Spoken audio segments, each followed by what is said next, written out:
The Lord is my shepherd, I shall not want. He maketh me to lie down in green pastures. He leadeth me beside the still waters. He restoreth my soul. He leadeth me in paths of righteousness for his name's sake. Though I walk through the valley of the shadow of death, I will fear no evil. I fear no, I will show you fear in a handful of dust. What are the roots that clutch? What branches grow out of this stony rubbish? Son of man, you cannot say or guess, for you know only a heap of broken images, where the sun beats and the dead tree gives no shelter, the cricket no relief, and the dry stone no sound of water. Only there is shadow under this red rock. Come in under the shadow of this red rock, and I will show you something different from either your shadow at morning striding behind you, or your shadow at evening rising to meet you. I will show you fear in a handful of dust. A handful of dust. I will fear no evil, For thou art with me, thy rod and thy staff they comfort me. Thou preparest a table before me in the presence of mine enemies. Thou anointest my head with oil, my cup runneth over. Surely goodness and mercy shall follow me all the days of my life, and I will dwell in the house of the Lord forever.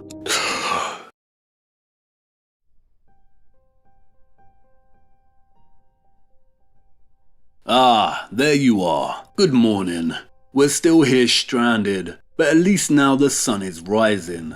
I'm hoping our vessel will be fixed very soon. But while we are still stranded, it's a good time to talk about this key I hold.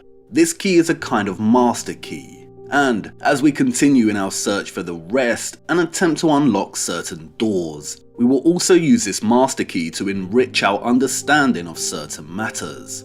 As you will soon see, this master key unites many of the topics and matters of our concern, primarily the matter of lost time and history, of old world architecture, of our lost cosmology, and of the energetics of the world we live in. Our master key is complex and holds a wealth of information. We will not be discussing all it has to offer now, but rather just a small fraction of its secrets. I'm hoping what we will discuss now will prepare us well for the first door. But as we continue, we will often need to set aside further time to investigate our master key in more detail, especially in light of new information. Let's crack on. It is no great secret that the two primary luminaries above our heads, the sun and the moon, function as timekeeping instruments. Time, as we know it, comes from our sun and moon. The sun rises in the east each morning and sets in the west each evening. From its rising in the east on the previous morning, it takes 24 hours for it to rise again in the east the following morning. Everyone knows that one whole minute is 60 seconds, and that 60 minutes make an hour, and that after 24 hours each day ends and another begins. And this is represented by our clocks. Looking at a clock, it is almost impossible to state when time actually began. It could have started at any hour. The hands of the clock continue to run in a cyclical manner day after day, year after year. And we all know that there are 12 months in a year, and that every 3 months, every quarter of a year, the Earth transitions from one season to another.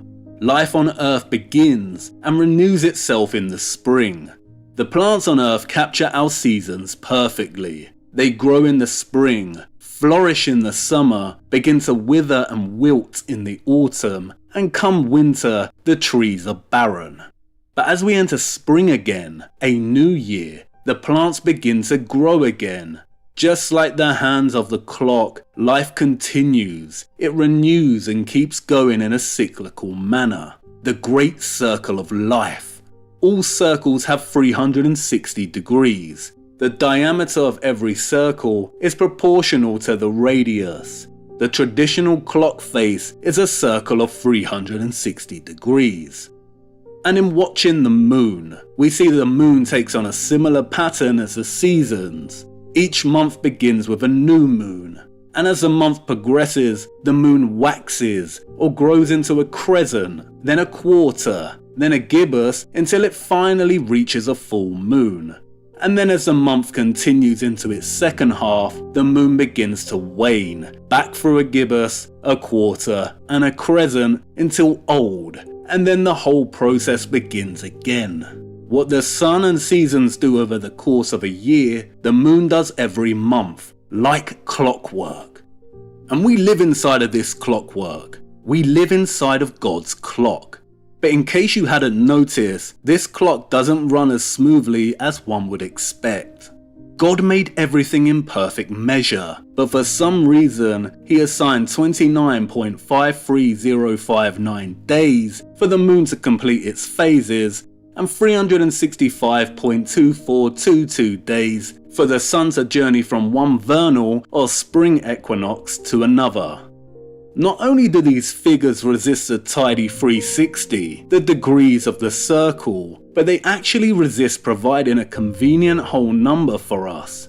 How can you have 0.2422 of a day and 0.53059 of a month? And this has proven problematic for pretty much all cultures when trying to establish their calendars. To reconcile a proper calendar in the seasonal cycle, the sun cycle must be manipulated to make that extra 0.2422 into a whole number. Adding a day every 4 years almost gets you there, but this then changes the average length of the calendar year over the course of 4 years to 365.25. If we subtract the solar year with this average calendar year, then we can see that it still overshoots the year by 0.0078 days, or 11 minutes and 14 seconds. 0.0078 days needs to be rounded up to 0.0080 or down to 0.0075.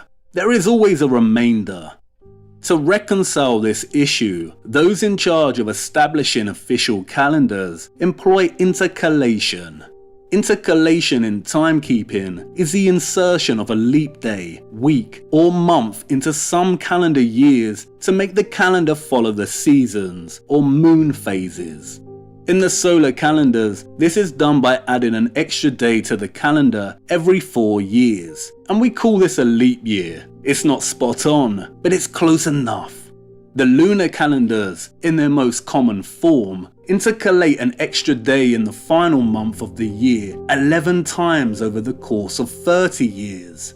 In calendar systems that use both the sun and the moon, or what is termed the lunar solar calendar, an extra 13th month or leap month is added every second or third year.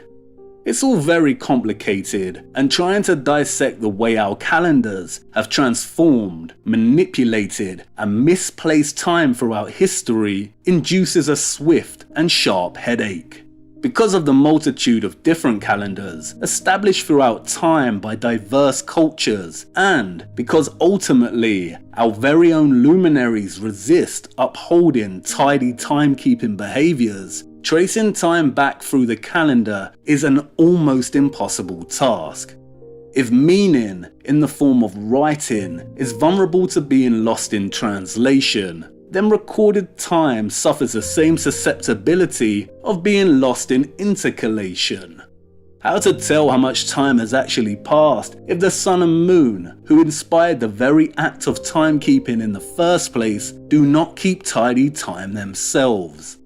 And this is what is of concern now. Why do our luminaries, primarily our sun, not behave in the way we would like them to behave in respect to time?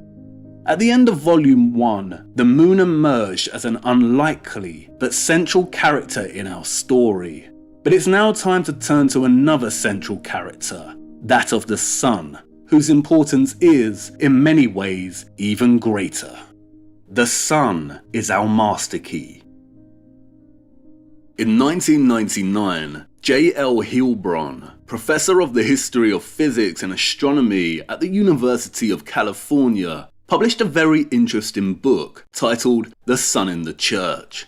Its primary argument or point of exploration is in dissecting the notion that the Roman Catholic Church gave more financial and social support to the study of astronomy for over 6 centuries, from the recovery of ancient learning during the late Middle Ages into the Enlightenment, than any other and probably all other institutions.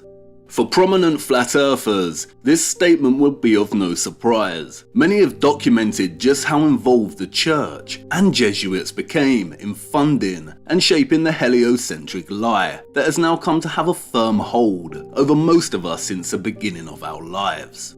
To call Hilbrun's book a riveting read would be a lie. It's just as much a headache as some of the topics it covers, primarily that of somersault mathematics that the Jesuit-funded astronomers formulated in trying to justify the so-called science behind the heliocentric model, and the multiple commissions of the Church in trying to align Easter with the vernal or spring equinox. In Hilbrun's book, we are given an insight into the competing world of astronomers who were all trying to please the church and keep their funding going steady. The tensions we see emerge between the astronomers and the church is that between promoting heliocentrism, which directly opposed the church's desire to keep the model of the universe a geocentric one. As you know, the heliocentric model places the sun in the center of the solar system, and all the planets revolve and orbit around it. In the geocentric model, the Earth is at the center of the whole system and stationary, while the sun and planets revolve and orbit around the Earth. And the geocentric model aligns more appropriately with the Bible. The tensions between the astronomers' push for heliocentrism and the church's desire to keep the Earth at the center of it all is a carefully orchestrated historical narrative and, as per usual, not organic or innocent. Just like the politics of today, the left-wing heliocentric model and the right-wing geocentric model are, in essence, just 2 wings of the same bird, and that bird is spherical. While on the surface, the church seemed like it wanted to keep heliocentrism at bay for fear of promoting a model that is in direct opposition to what the Bible specifically states, that the sun and moon move above us and that we are stationary, what they were really doing is orchestrating a head-to-head between 2 schools of thought, geocentrism versus heliocentrism. But in both schools, our realm is an unbelievable, unscientific spherical mass. This wasn't a flat plane going up against a sphere. This was a sphere at the center coming up against a sphere flying around a gigantic sun. Alas, the narrative of geocentrism versus heliocentrism is the tired old familiar playbook of funding both sides. But the war was already won before they started their pantomime. The Earth was declared a sphere. All they needed to do now was have the scientists and mathematicians declare that their findings worked better when the sun was at the center of it all. Mission accomplished. Poor geocentrism. It got used and abused on purpose to usher in heliocentrism. Now I know what you're thinking. Great, this guy is giving us a boring history lesson on the dusty old Jesuits who probably didn't even exist in the way we are told. I know, but keep focused. What follows is so important and we cannot progress without understanding it. It will be worth it in the end. What is absolutely fascinating about Hilbrun's book is that he demonstrates that, contrary to the astropolitics of the time, the church had actually invited the sun into its arms long before heliocentrism was declared the winner. In a manner reminiscent of the Roman Empire's fusion of pagan sun worship with Christian doctrine, the Jesuits permitted and funded a handful of astronomers to set up instruments to monitor the behavior of the sun right inside some of the greatest cathedrals ever constructed. These instruments are called meridianas. They are a type of heliometer, an instrument for measuring the behavior of the sun. A meridiana is a meridian line that runs from south to north in a large dark space or building with a hole in its roof. It is primarily constructed to observe the position of the sun's noon image.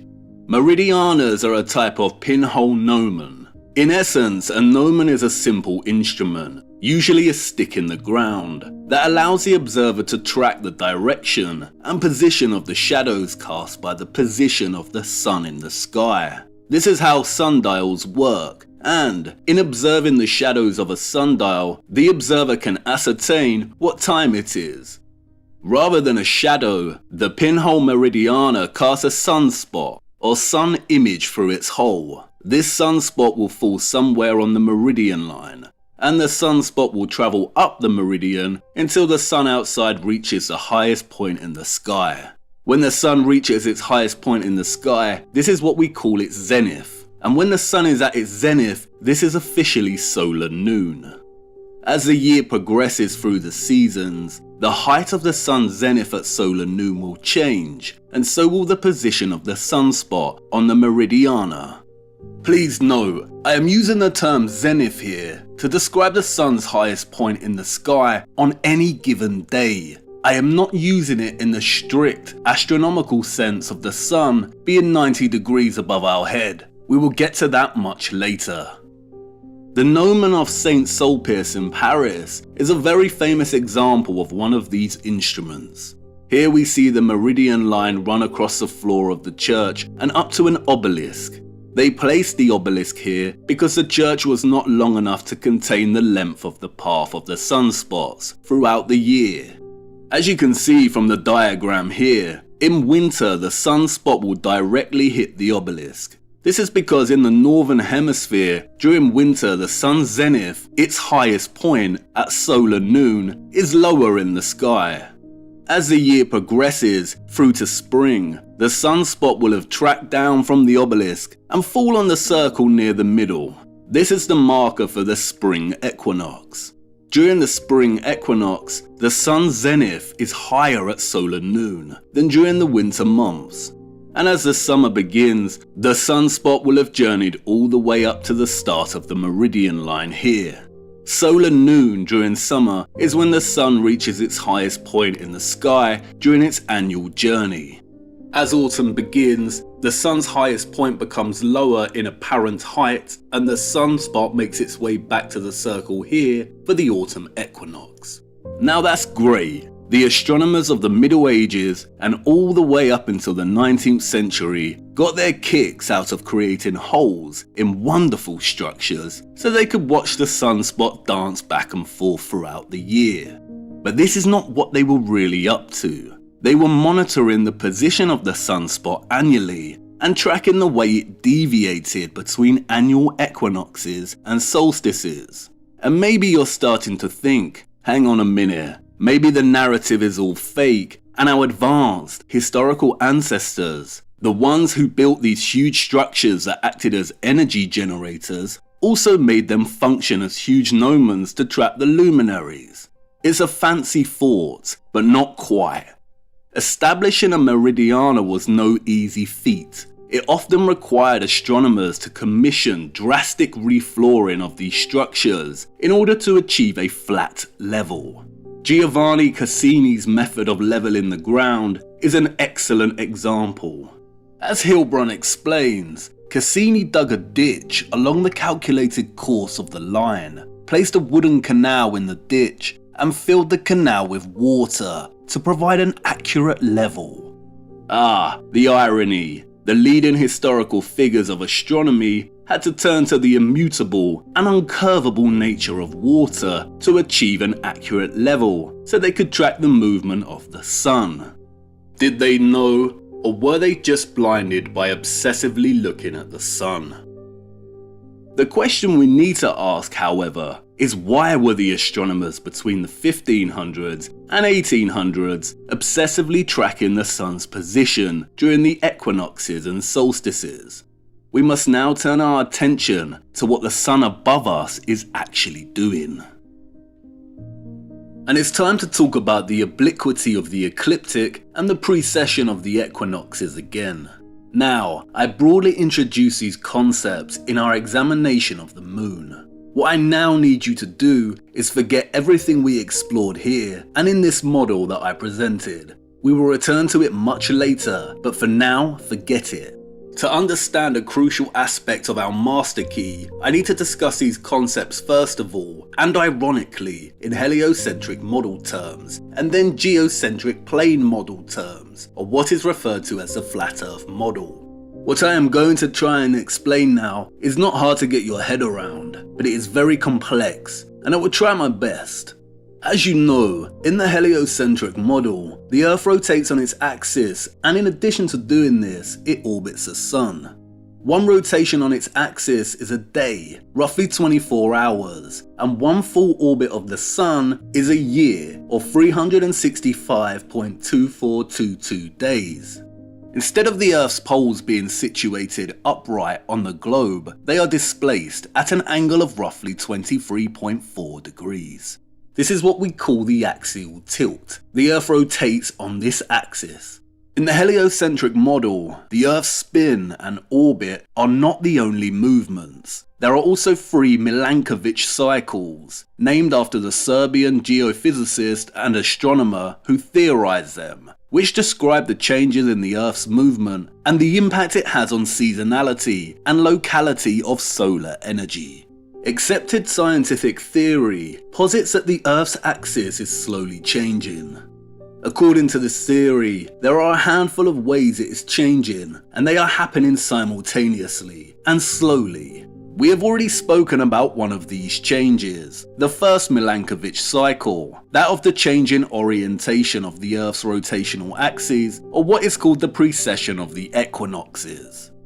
Because the Earth is apparently tilted and rotates, scientists have used the analogy of a spinning top to describe this kind of axial movement. Like a spinning top, Earth doesn't just rotate in a fixed-like manner at an angle of 23.4 degrees, but traces out a cone-like trajectory very slowly over time. Because of this cone-like trajectory, the designation of our pole star directly above our North Pole, which is currently Polaris, will slowly change. Due to this precession, our pole star 5,000 years ago was Tuban, in the constellation of Draco. In 13,000 years from now, our pole star will no longer be Polaris, but will point directly at Vega in the Lyra constellations. Another way this precession is observable is in the rest of the stars above us. If our rotational axis changes to point at a different pole star, then all the positions of the stars and constellations we witness above will have also changed. And, as we discussed, one of the main demonstrations of the stars drifting from their fixed positions is the precession of the equinoxes. This drift happens very slowly, at a rate of 1 degree every 72 years, an entire constellation every 2,160 years. We can observe this by tracking the Sun's position on the equinox relative to the fixed stars beyond. The second Milankovitch cycle is much easier to grasp. It pertains to the shape of the Earth's orbital path around the Sun, or what is officially referred to as the eccentricity of the Earth's orbital cycle. The theory posits that the orbital shape of the Earth's path around the Sun fluctuates from circular to elliptical over a period of 100,000 years. As the theory states, these oscillations from circular to elliptical have a dramatic impact on glaciation, as they alter the distance of the Earth from the Sun, which therefore alters the amount of solar radiation that the Earth is exposed to. The eccentricity is affected by the gravitational attraction of the other planets, we are told, and is currently near its least elliptical, or most circular, and continues to decrease. The final Milankovitch cycle pertains to the shifting axial tilt of the Earth, or the shifting obliquity of its axes. Oblique is an adjective which means having a slanted or sloping direction, course or position, inclined, designating geometric lines or planes that are neither parallel or perpendicular. And in the heliocentric model, Earth's axis is indeed slanted. But in this model, we do not just live on a tilted and bloated spherical spinning top that is at once rotating and tracing out a cone-like trajectory, but its tilt also fluctuates. As you know, the current obliquity or tilt is 23.4 degrees, but this obliquity shifts and fluctuates between 21.1 and 24.5 degrees over a period of 41,000 years, we are told. And yet, despite all their models' complexity, we have yet to feel any motion in regard to the Earth. It is almost impossible to talk about the sun's position in the sky as if we were orbiting the sun. Try it yourselves. Sit in your gardens and parks and speak about the position of the sun as if we were moving. It's morning and sunrise, which means we have spun half our cycle since yesterday evening. It feels weird to speak this way because it is unnatural. And this is because we do not feel any motion in regard to the Earth. What we actually perceive with our own eyes is the sun changing its path in the sky throughout the year. So let's try and conceptualize what this obliquity of the ecliptic looks like here on Earth. And to do this, let's head over to the equator for the equinox. The sun hasn't risen yet, so let's expand our viewpoint in anticipation. What we see here when looking out at this expanded viewpoint is what is termed the celestial sphere.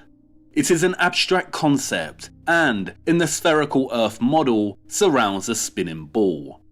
Now, we can divide this celestial screen in half, and this is what is known as a celestial equator. And just like the geographic equator divides the north and south of our so-called planets in half equally, the celestial equator divides the sky. We are on the geographical equator at 0 degrees latitude, so it divides our sky screen here equally. Ah, here comes the sun. Watch closely.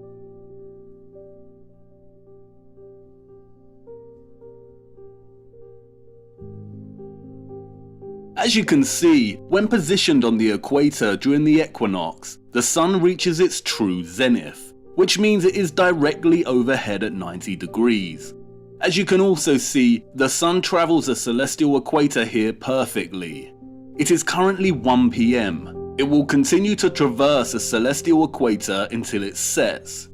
Now, let's rewind the sun to 1 PM and see what happens as we progress through the months of the year, keeping our time fixed at 1 PM. As you can see, the sun at 1 PM changes position. It weaves between the celestial equator like a serpent.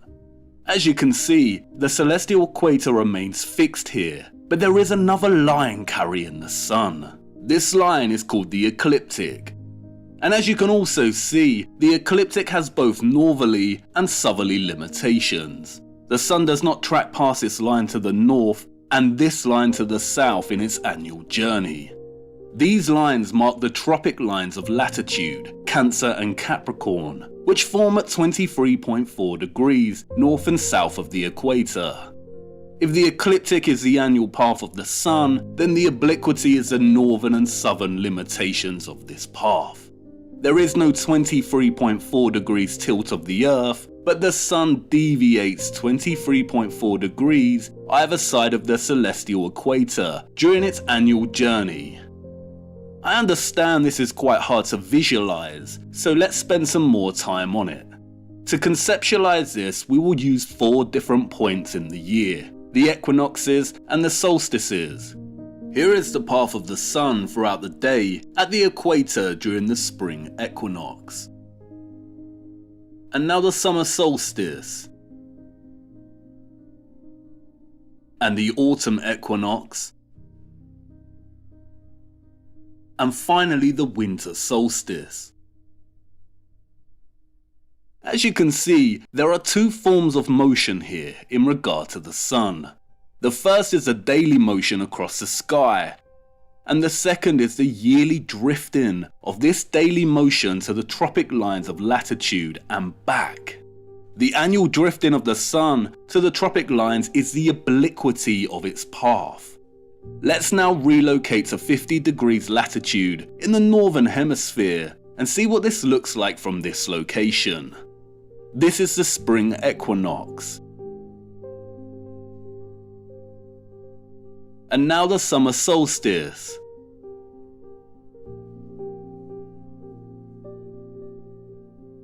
the autumn equinox,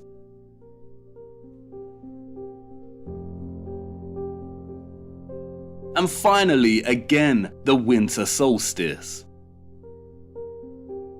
While it appears that the sun's height is changing throughout the year, it is ultimately an optical illusion. For instance, during the solstices at 50 degrees latitude north, it appears that the sun is higher in summer and lower in winter. But if we change our perspective to face southwest and combine the two images, you can see the sun is not increasing and decreasing in height during its annual journey, but its location relative to the celestial equator changes. Therefore, it looks higher in the summer in the northern hemisphere as it is journeying the Tropic of Cancer, and therefore closer to those living in this location. And it looks lower in the winter as it journeys the Tropic of Capricorn as it is further away. There is a very profound paradox surrounding this, and we will explore it much later in our journey. But play around with vanishing point vectors and it may become apparent.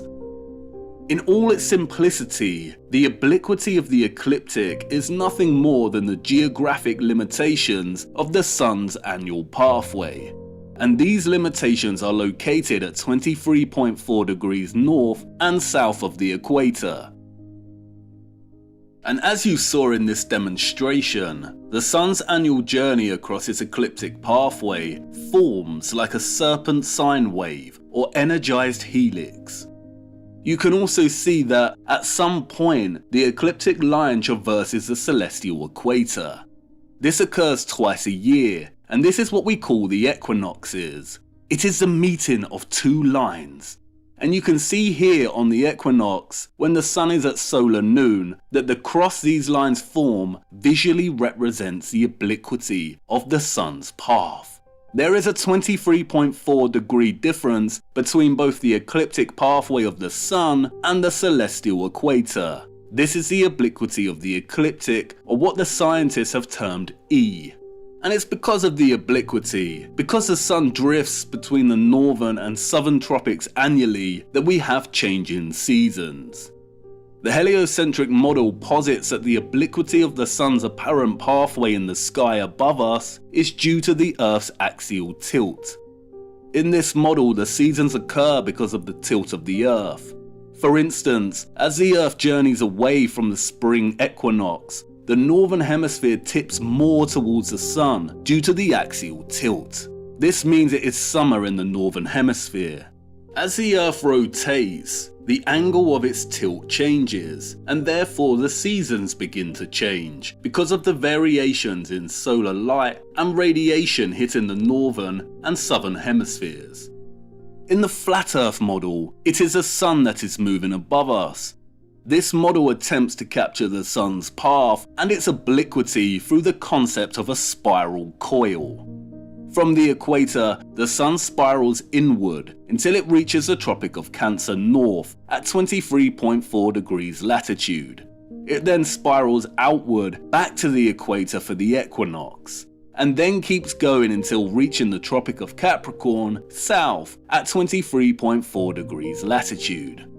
And although this model's conception of the sun's annual pathway is not entirely accurate, it is accurate in its argument that it is the sun above us that is moving and that its annual pathway deviates from the equator. To summarize then, the annual path of the sun does not continually traverse the celestial equator, but deviates north and south on its ecliptic line, reaching a maximum of 23.4 degrees latitude. And the angle, or degrees, between the ecliptic pathway and the celestial equator is what is termed as the obliquity of the ecliptic, or E. And in addition to the seasons, one of the key ways this obliquity and the second Milankovitch cycle of eccentricity affects our lives here on Earth is in the difference between the hands of the man-made clock and the actual behaviour of the sun clock above us. Hilbrand's research demonstrates that both the Church and the astronomers from the 16th century onwards were obsessed with monitoring the annual path of the sun and tracking any deviations that occurred each year. and they found that meridianas were a good way to do this. But the meridiana and the vast amount of sundials and other heliometers that were appearing in excess throughout European cities and towns up until the 19th century also provided a service to the locals. They were able to congregate around a sundial around local noon to reset their clocks. The locals could watch a shadow of the sundial approach noon and wind their clocks to make sure they were running on accurate time. But there was a problem, for you see, before the establishment of time zones and standardized time, noon happened at different times within the same country and even within the same city. As well as forming a reliance on town sundials, the locals also relied on church bells to chime at the right moment to ascertain the time and wind their clocks. But for those living in a city such as Rome, according to Hilbron, it might take 20 minutes or more for all the churches in the city to ring in the same hour. The disparity in sounding the hours among church clocks throughout Europe, he continues, was notorious. And it was up to the individual to ensure they kept running on true time. As one Jesuit teaching manual from the time preached, the clocks almost never agree. You must overcome this defect by your diligence. And this disparity between the man-made clock and the actual sun clock above us presents itself because of the obliquity of the ecliptic and the sun's eccentricity. The reason for this is because our clocks make the intervals between each successive day equal to 24 hours.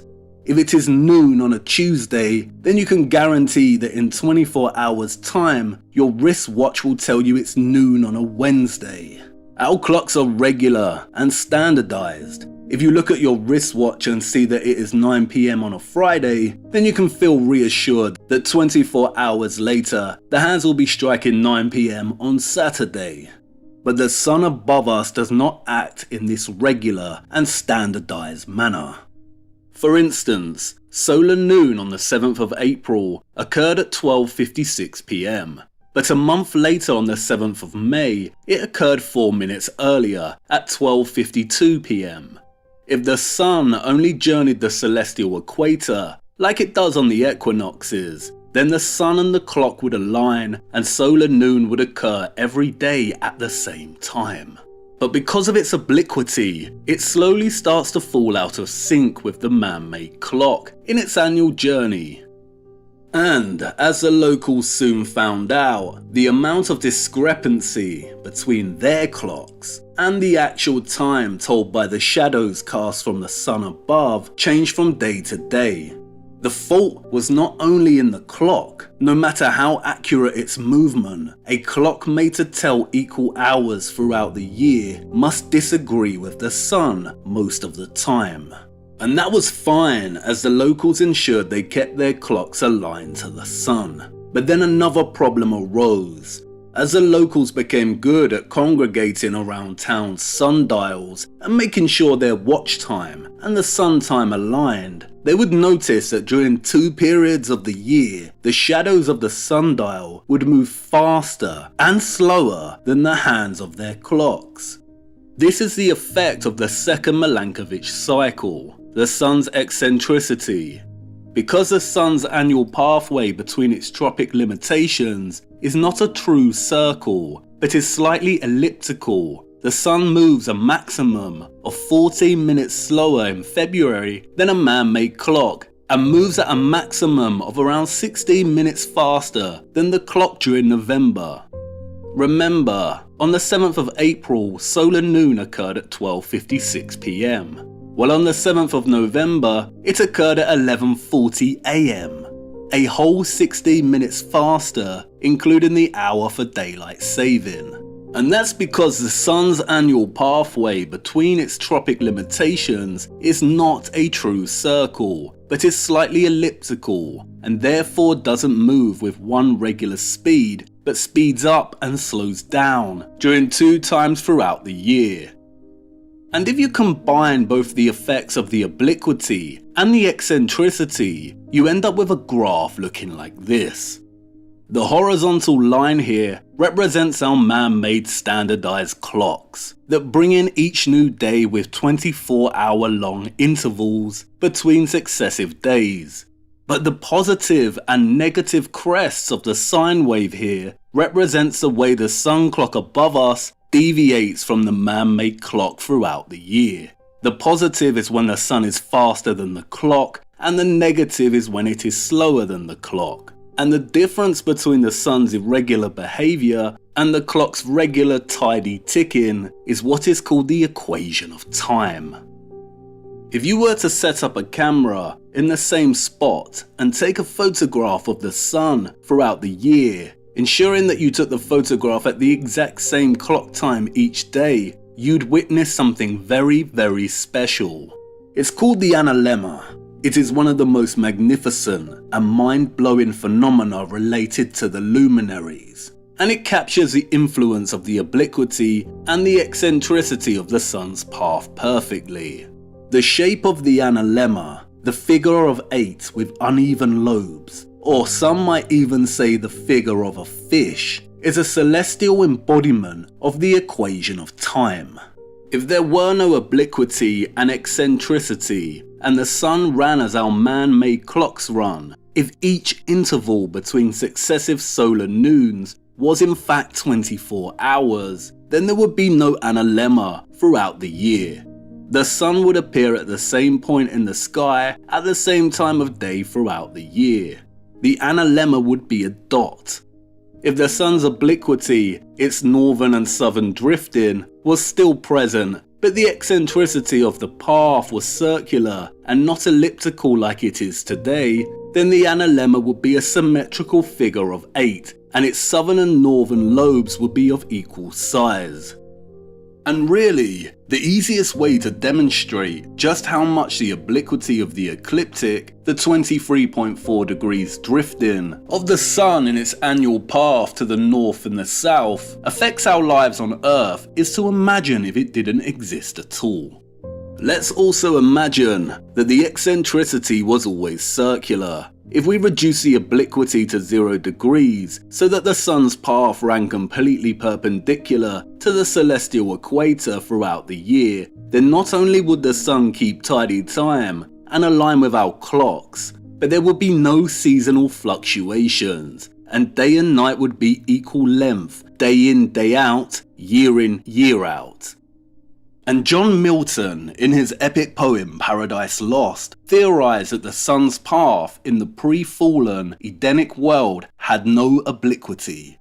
Some say he bid his angels turn askance, the poles of the earth twice 10 degrees and more, from the sun's axle, they with labour pushed oblique the centric globe. But what would happen if the obliquity increased to 90 degrees? The limitations of the sun's path, the tropic lines of latitude, would then be relocated to here, and there would be a dramatic effect on seasonality. A lot of ice would melt, wouldn't you say? And here is where it gets very interesting.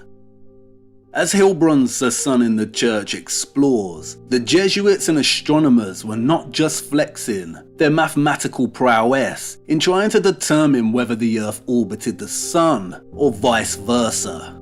They were obsessively checking whether the obliquity was shifting. As early as 2000 BC, different cultures were measuring the obliquity, we are told. And it was widely believed during the Middle Ages that the obliquity oscillated around a mean value. What does this mean? Since the Middle Ages, the 23.4 degrees has been, give or take, the accepted mean average.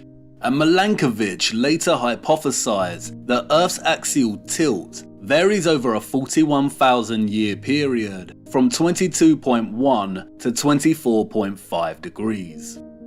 And like we just briefly demonstrated, if the angle of obliquity were to change, then both tropics would move in tandem. As you know, there are 5 prominent circles of latitude. We have the Arctic and Antarctic circles, the Tropic of Cancer and Capricorn, and in the middle we have the equator. These lines of latitude are what is known as parallels. They are bound by one another. If one were to move, then another line of latitude would also move in parallel. In the flat Earth model, this would mean these concentric spiral rings would begin to shift in parallel, either moving closer together or further apart. If the obliquity changed to 10 degrees, then they would shift closer to the equator. If the shift went to 60 degrees, then they would move further apart. In the less popular and underrated rectangular models of flat Earth, the same thing would happen. The tropic limitations would shift closer or further from the equator, and the Arctic and Antarctic lines would also be relocated. And you might want to ask, why did Milankovitch only hypothesize a shift in obliquity between 22.1 and 24.5 degrees? A shift of 1.1 degrees from 23.4 to 24.5 and 1.3 degrees from 23.4 to 22.1 seems, after all, quite a small fluctuation in the grand scheme of things. Why wouldn't the obliquity ever go back to 0 degrees or all the way to 90 degrees in their model? Before we theorize, let's quickly examine what Wikipedia tells us about this shift. As they state, the Tropic of Cancer is currently shifting southward at a rate of almost half an arcsecond of latitude, or 15 meters per year. As a result, approximately and on average, the tropical circles are drifting towards the equator and the polar circles toward the poles by 15 meters per year. If the tropics are currently shifting at almost half an arcsecond of latitude each year, how long would this take to see some significant change in their location? Just like how clocks divide the hour into minutes and the minutes into seconds, 1 degree of latitude can be broken down into arc minutes and arc seconds. 60 arc seconds make an arc minute, and 60 arc minutes make 1 degree. Just as there are 3,600 seconds in an hour, there are also 3,600 arc seconds in a degree. If the current rate of shift in obliquity is 1 arc second every 2 years, then we can times 2 by 3,600 and we get a rough, rounded up estimation that it would take 7,200 years for the obliquity to move 1 whole degree. Wow, that is a very long time. It is 100 times slower than the precession of the equinoxes, in which the fixed stars drift from their fixed positions by 1 degree every 72 years. This rate of half an arcsecond is also consistent with Hilbrand's analysis of the data collected by astronomers between 1700 to 1800. And if Milankovitch is correct, then after 7,200 years, the obliquity will have changed from 23.4 degrees to 22.4 degrees, and will continue to decrease for a few more centuries before turning and beginning to shift back the other way. And now I know what you want to say. They are liars. How do we know the obliquity fluctuates between 22.1 and 24.5 degrees? It could keep decreasing beyond 22.1 degrees. And they've also lied about our history, so how can we trust the alleged data records regarding this shift? The obliquity could have been doing anything in the past. And I agree, they are tremendous liars. The problem with the luminaries, the sky clock above us, is that the drifts and shifts happen very slowly. And we only live an average lifespan of 70 or so years. The motions above us could speed up, slow down, change course, stop altogether. And we wouldn't know about it, especially if the historical data is fraudulent. As Hilbrand states in his introduction, and in his 66th citation, among the old meanings of mathematizer, to mathematize, was to cast a spell.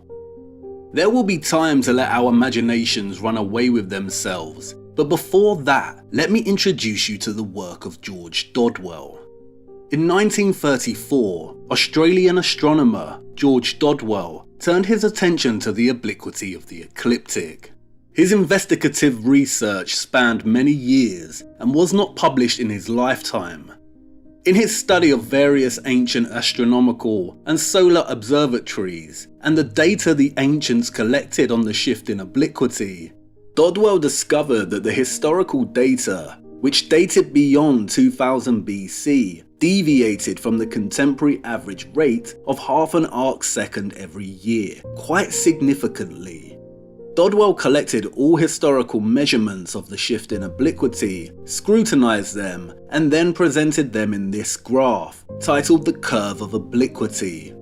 The first thing that is fascinating about Dodwell's graph and findings is that he demonstrates that the obliquity was 25.1 degrees in 2000 BC, which is already beyond Milankovich's threshold of 24.5 degrees.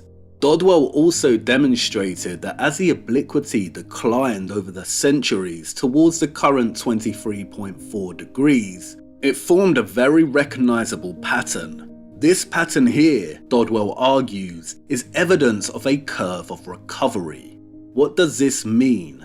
Well, as the obliquity went from 25.1 degrees from 2000 BC to the current 23.4 degrees, it underwent a pattern of oscillation. This is represented here by this sine wave. As the centuries unfolded, the obliquity would decrease slightly and then increase back. It would oscillate. But, and this is crucial, if you look closely, you can see that each successive wave here decreases in size as the centuries continue. These maximum and minimum fluctuations repeat 3 times, but each time they decrease. This pattern, Dodwell states, is what is known as a curve of recovery. And it means that while the obliquity has been decreasing in degrees since beyond 2000 BC, its fluctuations here show that it is actually settling. Dodwell argues this proves a movement of recovery, from a great disturbance back here to a slow fluctuating decrease until reaching an equilibrium around the 19th century here. Dodwell's research implies that, unlike the accepted Milankovitch theory, the shift in obliquity could actually be a stabilization effect that is occurring in the aftermath of a much greater disturbance. Dodwell concluded that this great disturbance was the Great Flood. And that's very interesting. We have John Milton on one hand, saying that after the fall of man, God asked his angels to turn the sun's axis oblique, and we have Dodwell on the other, demonstrating that the obliquity shifts are actually an attempt to recover in the aftermath of the Great Flood. Could this be why our sun appears out of sync with time? Because a great historical event changed its course? And if Dodwell is correct, then that would mean that this event took place sometime before 2000 BC, or over 4,000 years ago. But what if our timeline is incorrect? What if they have added 1,000 years here or there? This graph would certainly compress if so. We will not be solving the problem of shift in obliquity. We are, after all, mere mortals with short lifespans. But these so-called ancient solar observatories do warrant some further investigation.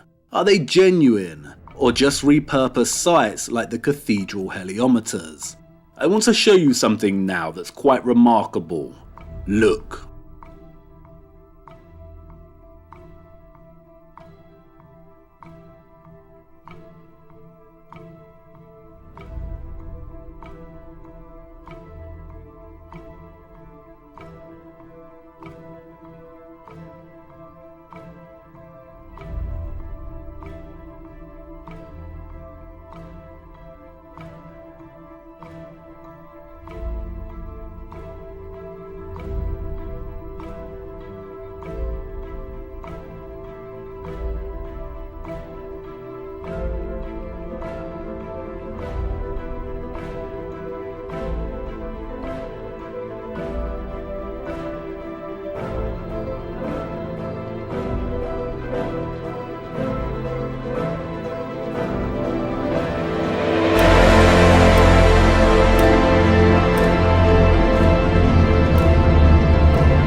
Whoa.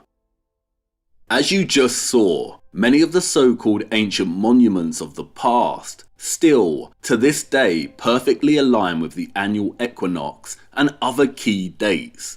And before you get too excited and start claiming that those of the old world were true masters of the universe and built these structures to align perfectly with the equinox, let's look a little closer at this. The work of Dr. Jayasri Saranathan brought something to my attention that I had not really considered before. The Gregorian calendar was established 439 years ago, in 1582. Around the same time, the astronomers started making holes in cathedrals. And one of the primary purposes for its creation was to stop the calendar drifting from the equinox date of March 21st.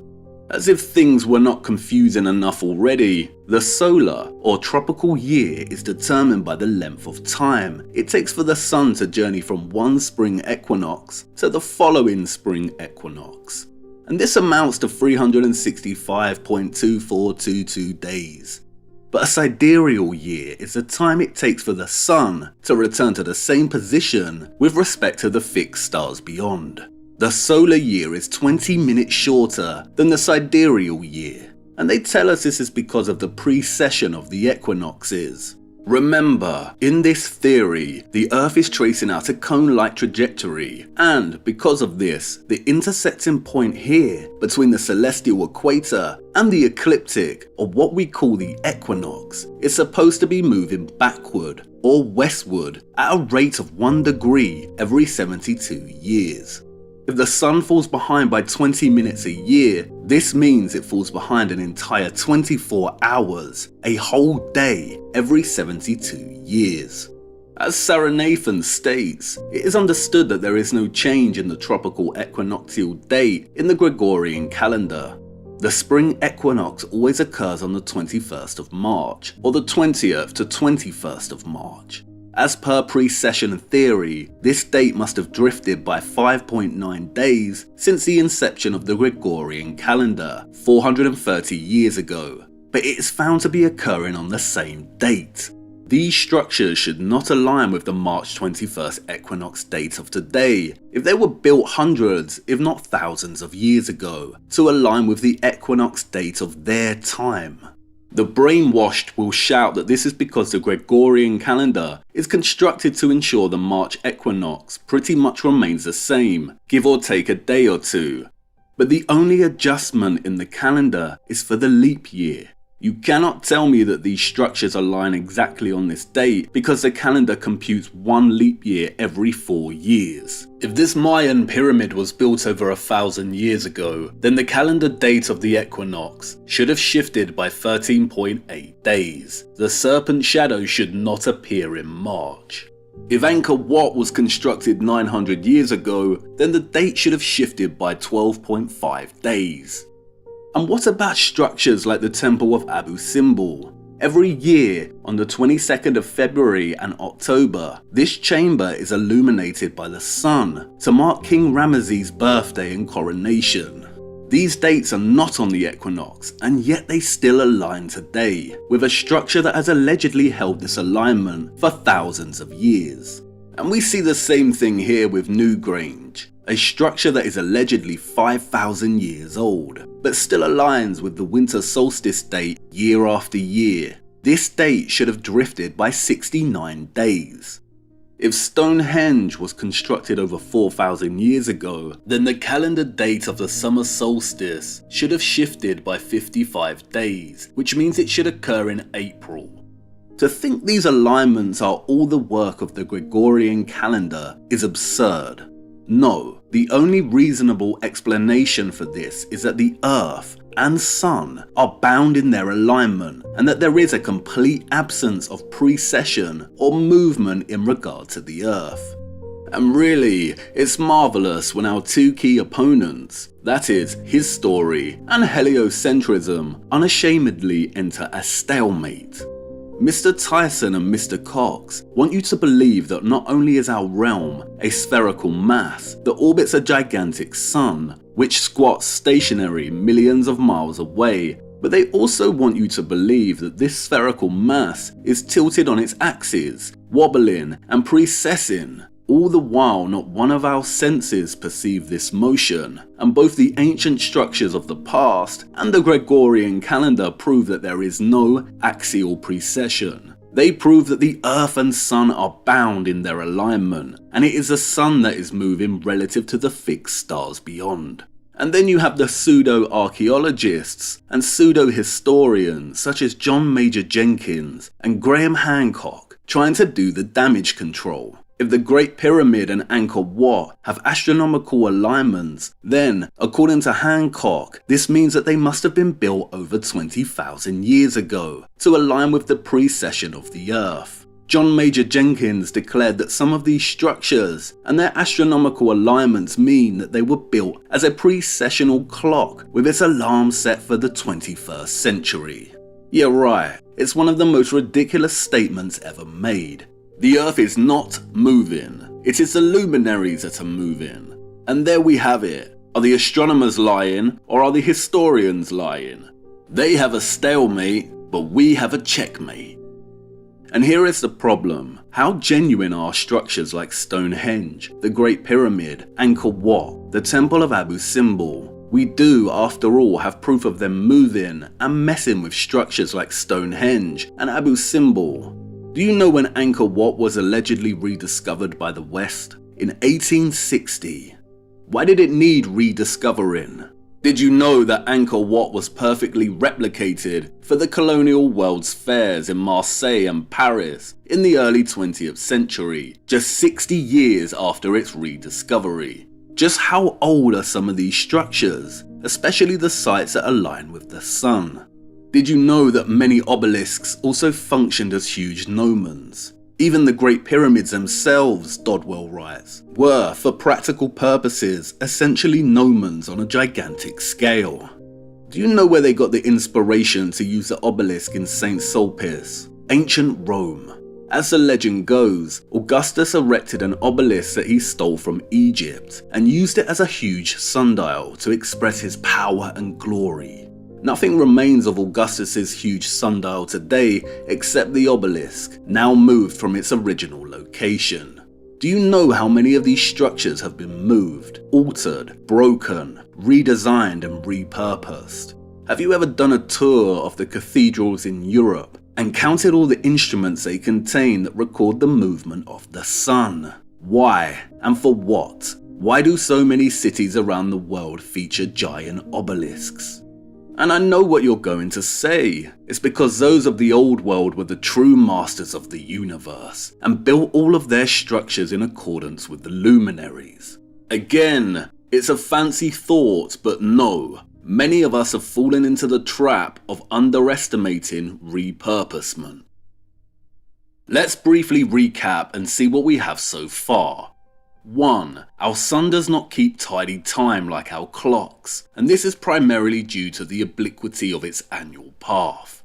2. There was a huge, organised and commissioned effort funded by the Jesuits in the Middle Ages and up until the 19th century to track the movement of the sun and its change in obliquity.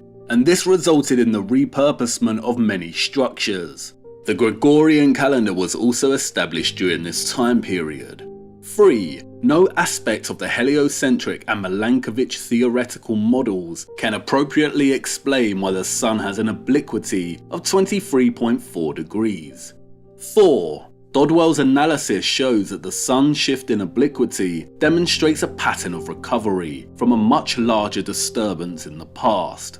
5. Many of the so-called ancient structures in our history align with the luminaries, especially the sun. The authenticity of many of these structures is questionable. Now, let's ask a theoretical question. Is it possible that a great disturbance occurred in the past that affected our sun and in turn caused the disappearance of the old world, and those that followed repurposed these structures to ascertain the status of the sun and reconceptualize a new model of the Earth and universe? And now let's take this even further and ask more of a sweeping theoretical question.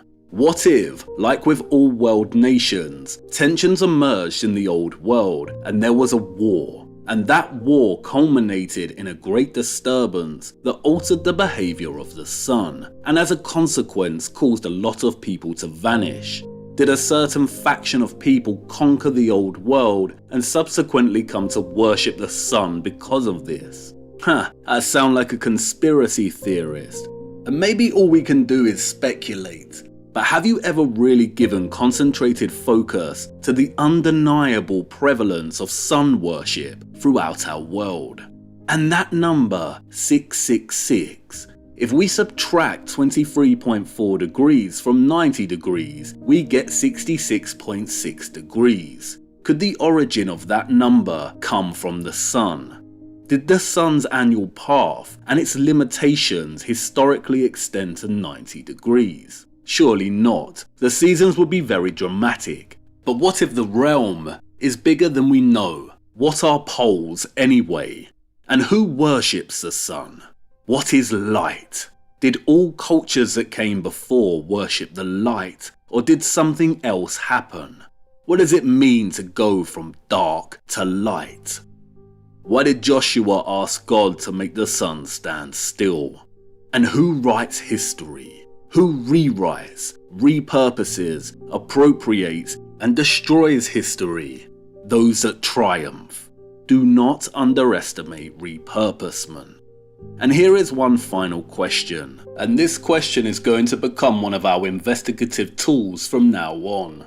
Our entire lives have been shaped by a false, heliocentric cosmology, and our methods of keeping time are fundamentally heliocentric. But what if our entire historical narrative has been rewritten and reshaped as a heliocentric one? And what lies beneath it?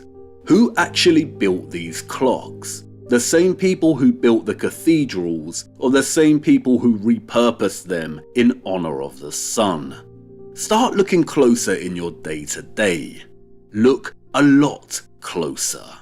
We have only just begun to examine our master key, but as you can see, it gets the mind ticking. And it's also given us a time frame to work with. The cathedral heliometers and the Gregorian calendar were established in the 16th century. This period has been termed the Renaissance. Do you know what that word means? It means rebirth, to reappear, to rise again, to be born again. Who or what rose again? I think it's time we left this dreaded place and journeyed on in search of the next key. I know the man who holds it and exactly where to find him. He's been waiting for us, but I fear we are too late.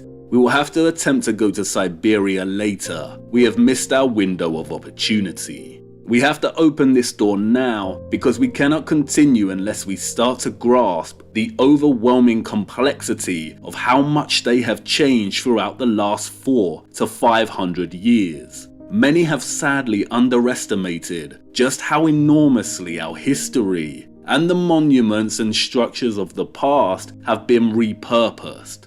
Come on, wait, what? You have a question. These ancient structures still align with the equinox date of March 21st, and this proves that the Earth and Sun are bound in their alignment, right? Yes, that's correct. Then how can the magnetic pole be moving and taking the Sun with it like you said in this model? That's the spirit. An excellent question in light of new information, and the first instance of a trend that will definitely continue as we progress. You'll notice that as we start to open doors, we will also open many cans of worms. But you're just a little too early. Something is fundamentally missing here. There is a thing that nothing is, and yet it has a name. Have you ever really considered the word noon? It is one of the most beautiful words in the English language. It is a palindrome. It reads the same both ways. But have you ever noticed that it visually represents the sun's daily path? The two ends look like doors, the east and the west in which the sun arrives and departs, and the O's, the sun's form as it journeys its path. When we set out so long ago to ask what on earth happened, The brilliant light of awakening was like a sunrise heading towards its zenith. Perhaps our journey has even felt like a kind of enlightenment. But Icarus flew too close to the sun and was cast back down. And it's about that time. That's where we are heading. We have culminated, and a steady descent into the dark is coming.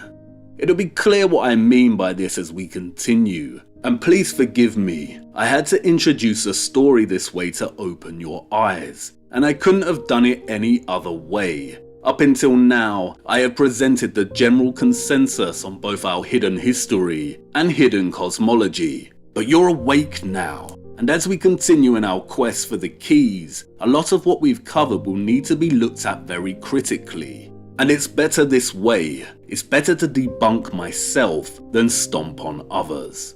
And although it's not time, you're right. Our master key paves the way for us to critically look at the path of the sun above us. The sun is not moving in this circular manner as the flat earth model depicts. All cosmologies, whether spherical, concave, flat azimuthal, or flat Mercator, fail. And the dynamic between the model, the map, and the sun is the problem. We will be looking closer at all cosmologies much later. And don't worry, our two central characters will meet at some point. For what would our journey be without the appearance of the corona? And we need to make a deal right now. If you are to continue on this journey, and we start uncovering things that do not hold up to critical investigation or no longer work, then we must let them go, no matter how much we have grown attached to them.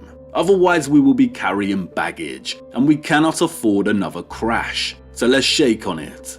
Excellent. Ah, and look at that. Our vessel is fixed. We can finally journey onward. Let's get going. It's time to get this door wide open, and we are already late for a very important date. Let's just hope our man is still there waiting to give us the key.